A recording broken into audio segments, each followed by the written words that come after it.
आपण प्रार्थना नेहमी येशूच्या नावाने करायला पाहिजे, संख्यामध्ये नाही पाहिजे. किती मनुष्य आहे काय असले तरी काही नाही, एक मनुष्य सुद्धा येशूच्या नावाने असला तर परमेश्वर काय सांगत आहे, अनेक व्यक्ती नाही, तुम्हाला एक आत्मा दिला तरी मी त्या आत्म्याला स्वर्गामध्ये पोहोचवेन. असं देवाची इच्छा आहे. त्यामुळे काय देव सांगत आहे, मग ते 18:14 मध्ये सांगितलं आहे. काय सांगत आहे, एकाचाही नाश व्हावा ही देवाची इच्छा नाही.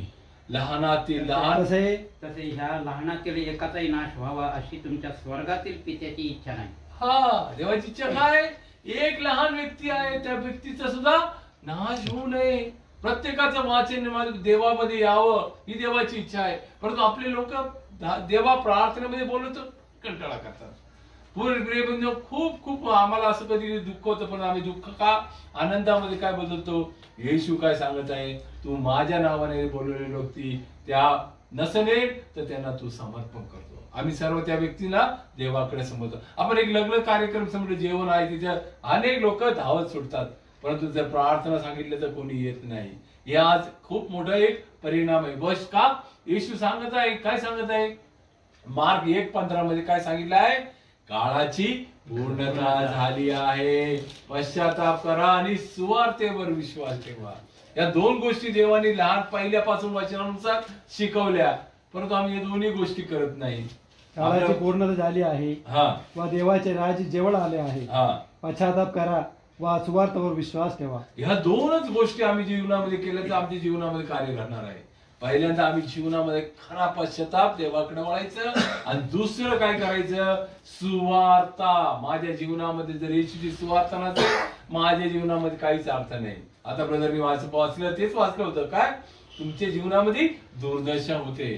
त्यामुळे प्रार्थनेला प्रियबिंदू सर्व जो कोणी महत्व देणार आहे, बाकी काही करायची गरज नाही. तुम्ही देवासाठी तयार राहा.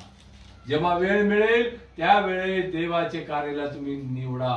सुवार्तेला महत्व द्या, वचनाला महत्व द्या, बाकी परमेश्वर करील. परमेश्वर आमच्यासाठी तयार असतो. आपण मला आजच एक वचन मिळालं, ते वचन मला खूप आवडलं.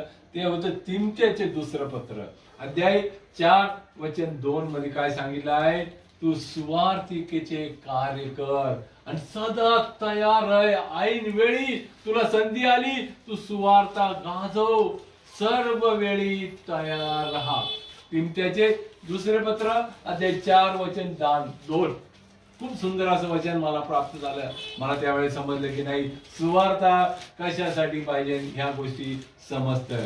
वाचा 4:2. वचनाची घोषणा कर, वचनाची घोषणा कर, सुवेळी